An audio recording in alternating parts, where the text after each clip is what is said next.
Welcome to Biztech's Investor Conversation Show.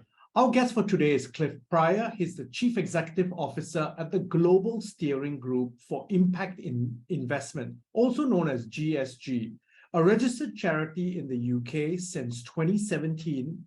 GSG brings together leaders from finance, business, and philanthropy to solve some of the world's most pressing social and environmental challenges. Now, it is an independent organization catalyzing impact investment and entrepreneurship to benefit the people and the planet. Now, to tell us a little bit more, Cliff, welcome to the show. Hi, really glad to be joining for this. Thank you. Now, Cliff, for a start, give us an overview and your mission of GSG. Thanks. Well, look, our job is to drive real impact for people and planet, as you mentioned. And what do we mean by impact? We mean investing and corporate activity, which is intentional, it's managed, it's measured, it's reported. So you can really rely on the fact that this is genuine impact for on the ground. We work through, at the moment, 38 countries. I was going to say 36, but 2 came in last week. So 38 countries, more coming along through task forces. So that's each country working on its own priorities for impact investing. You know, what are the solutions there? What are the challenges there? What can they do to support people and environmental change? We also work on very specific global policy initiatives, the G7, the G20, but also engaging with some of the really new approaches to what is going to be a new financial order. We'll probably come to that later. Things like global harmonized standards, impact valuations, and so on. We also put a bit of on the ground projects to ground us particularly in emerging markets. And you know, our goal is that every country can have a voice in the design of the new financial order of investing, which is coming along really, really quickly now. Now, what I want to do is I want to first start on the conference this week. You are in Malaysia this week for the Khazanah Forum. Tell us about that and what we should be expecting. Sure. Yeah. Well, so the AVPN, the Asia Venture Philanthropy Network, their 3-day conference in KL, and one of those days is on impact investing and philanthropy. It's created and supported by Yayasan Asana, and we will be engaging there. I'll be speaking, and it looks like a really fantastic opportunity for Malaysia and also for the broader region. Perhaps just share a little bit about what we're thinking in terms of Malaysia and the region. Would that be helpful at this point? Yeah. So, you know, I mean, many challenges on the social side, health, poverty, education. You know, these aging society. These are things which we're seeing in so many different countries now. And also challenges around climate change, the environmental changes that are, you know, people have been thinking that the climate change is something that's 25 years away. You know, it's 2050. That's another generation. Actually, we're now seeing really major harms from climate change. I mean, everybody knows what happened last year in India, 200 million people at 50 Celsius. Pakistan, where 1/3 of the whole land of Pakistan was flooded.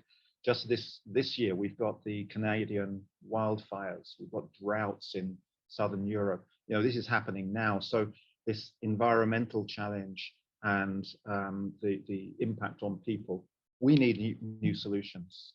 And what we're looking to do on this is get new interest, new support on impact finance across more and more countries. Malaysia is the next one. We're expecting a new Malaysian Impact Task Force to have its initial launch at the Hazana Forum. So that's going to bring together a sort of beacon for people who are interested in impact in the country, and to make a much stronger impact investing field in Malaysia. That's also happening in Indonesia, it's happening in Thailand, it's happening in Bangladesh and India, spreading across the world. Those are the kinds of things that we're going to be seeing. The event is in Malaysia, the region is AVPN. We're seeing the same struggles across the world, and I'm, as I say, very much looking at this program and participating in it. So I want to zoom in on a couple of things that you mentioned. One, philanthropy. Two, really the key topic around also social investing. Philanthropy is something that, if you go back to a bygone, you think of the Rockefeller Foundation. Impact investing, you think of, for example, the Bill and Melinda Gates Foundation with impact investing, as well as also then measurable impact investing. They brought a discipline to the whole NGO space that wasn't there when they were, prior to them being established. In a Malaysian context, we have people like Yayasan Hasana who have really then professionalized the whole impact investing and also the social enterprise space. Talk to us a little bit about what are some of the things that you are seeing in Malaysia that perhaps Malaysia is ahead of the curve, and also perhaps some areas in philanthropy that you're seeing in Asia that you're perhaps not seeing in other parts of the world. Yeah, well, of course, there's some really big differences compared to most countries in that Yayasan Hasana as a sovereign philanthropy. Now, there's not many countries that have that. Plus, of course, Malaysia is one of the big centers of Islamic finance. So then there's the zakat. There's that as a philanthropy area. In the region, we're seeing more and more family offices come into philanthropy. Early stages, trying to work out quite what they're going to be doing. So where we would suggest, impact investing ranges from full risk and return, full risk adjusted returns financially, right the way through to concessional investing and into grants. All of that is really useful. They're useful in different ways. Now, traditionally, people would, identify an area that they're concerned with. Maybe it's education in underprivileged populations. And they would give a grant, and next year they would give another grant and another grant. What's happening now is people are thinking, well, it's palliative, it's important, it solves a particular problem for now. What about the longer term? So increasingly, philanthropists are starting to think, can we solve a problem? And to solve a problem, we may need to buddy up by investors that are looking for a full risk-adjusted return. So we start thinking about blended finance, bringing philanthropy and investment together, which can be absolutely transformative. It can be transformative right at the early small scale level. Let's say, there's a large number in Malaysia, even more in Indonesia, of new startups, new enterprises, new entrepreneurs wanting to make their enterprise positive for people and the planet. It's very difficult to get the initial launch. That catalytic philanthropic capital can make it feasible for investors to come in alongside. And then you get the really big changes. For example, the just energy transitions, moving from oil and gas towards clean energy. Well, we know that those are absolutely crucial changes, but what about the people who are losing their jobs? What about reskilling those jobs? Now, there's an area for philanthropic activity, whether that's grant to get things moving, or whether that's this blended finance approach or catalytic approach is sometimes described. Cliff, and this is when education comes in to really move the needle, isn't it? Because if you look at, and you said, you pointed this very, very clearly, the opportunities are in all these family offices re-looking and rethinking how they want to make a difference. These family offices have billions of dollars of funds, and risk and return return may not be a primary motive for, say, 10% of those funds, for example. And especially with global funds now moving to Asia, particularly family offices in Singapore, what are some of the things that perhaps organizations like yourself are able to do to help these guys move up the needle in terms of a knowledge base? Yeah, I mean, that's been, this has been a very rapid change in Asia. There have been, these sort of philanthropy approaches in the US, in Europe, and so on for centuries, but it's newer here, and people are coming in with a fresh view. So they're not coming in with an old style. Okay, I give a grant. That's good. They're also thinking, well, how else can I use my money? If I create blended finance just to lay the land in a particular area, and that allows investment to come in. Well, there's a thing. What if it's actually putting together an investment which has a philanthropic part and an investment part actually in the same investment deal? There's another opportunity. Many opportunities there. So I think, for family offices, for and for the wealth managers who look after them, it's suddenly gone from a one-trick pony, a very important pony, which is grant, to quite a range of different topics. I think some of the advisory organizations that have come together in the region have been really helpful to assist those philanthropists to understand, what the range are, and what suits them, what's their particular field of interest, and that's what we want to see. Much more to do. Of course, some of the bigger challenges also require governments. They require development finance institutions and so on. So you can bring together these different collaborations to make it possible to really change an area. This is a field that I've worked with personally in the UK, for example, on what we call the poverty premium, the higher prices that people on lower incomes tend to get. If you don't have a car, you can't go to a supermarket. You go to a local shop, and it's much more expensive. There's one example. So what we did there was we brought together philanthropy, grants, investments. We brought in research. Really solving that problem, not just palliating it, but solving that problem. And we'd like to see a lot more of that happen in Southeast Asia and in Malaysia in particular. Cliff, do you have some examples that you can share with us? Because you've given us a lot of scenarios in terms of, for example, blended finance. Could you share some examples so that the audience gets a better sense of how this could work for them?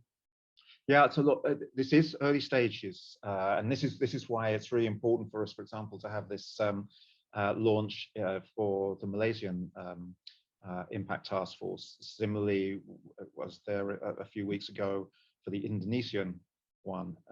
It is early stages, but just to take one of the Indonesian issues, what they were finding was you could get grants to get a new social enterprise up to around about the 100K mark, and then there was just a big gap.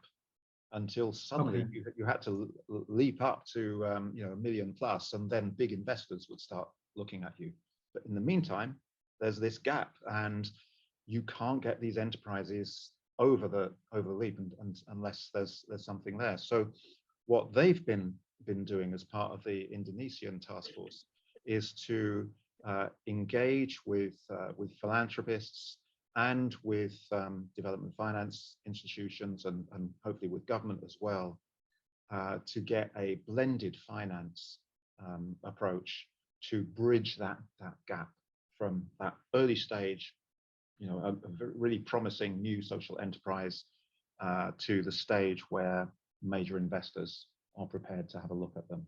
And maybe, Cliff, if you don't mind me interjecting, maybe the solution is around similar to the technology industry, where you have different funds at different stages. So you have early seed or pre-seed stage funds, and then you have seed funds, you have Series A funds. And like you said, 100,000 onwards to 1 million, there is a gap there.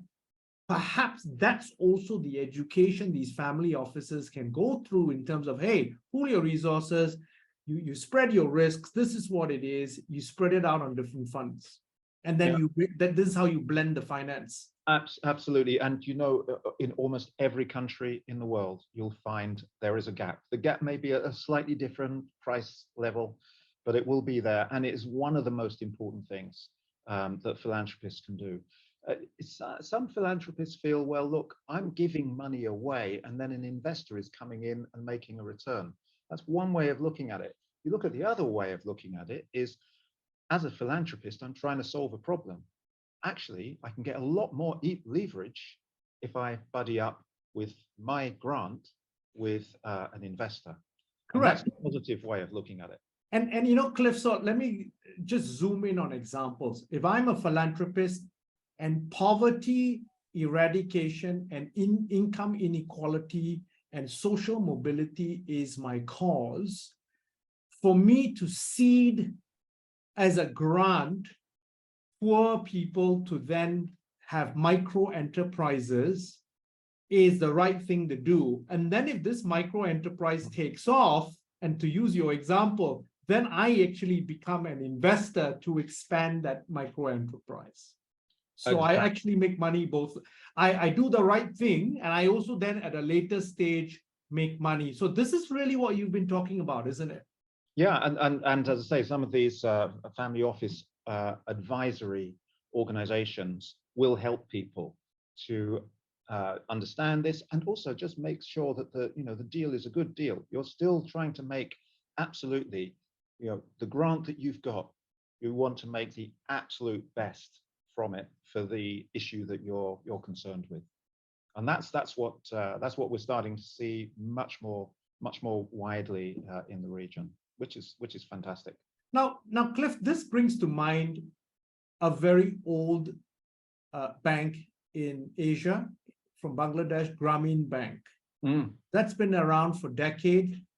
That has been a successful model in Bangladesh, and of course in other countries where they've rolled out similar schemes in terms of microfinance being the vehicle for social mobility, poverty eradication, and income equality, and so forth. Are you seeing those models now evolve a little bit in different countries? Sorry, Cliff, I think we've lost you. There are small. No, I'm here. Okay. We're seeing a small number of absolute standouts. Grameen Capital, that part of the Grameen piece, is doing really fantastic work in Bangladesh and India and so on. Take another example, Leapfrog, which was started out in South Africa 10, 12 years ago as a startup itself. Last year, it found 4.3 billion turnover, and over 400,000 people had been. Sorry, I'm getting this wrong.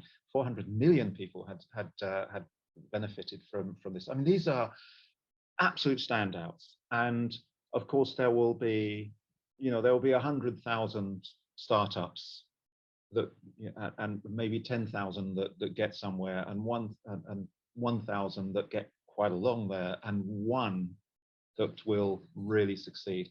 But you need these impact-oriented enterprises at every level. Something like Leapfrog, which is doing everything through technology. It's, technology for healthcare, for education, for finance, etc., etc. It's all about technology. You can do that at really great scale.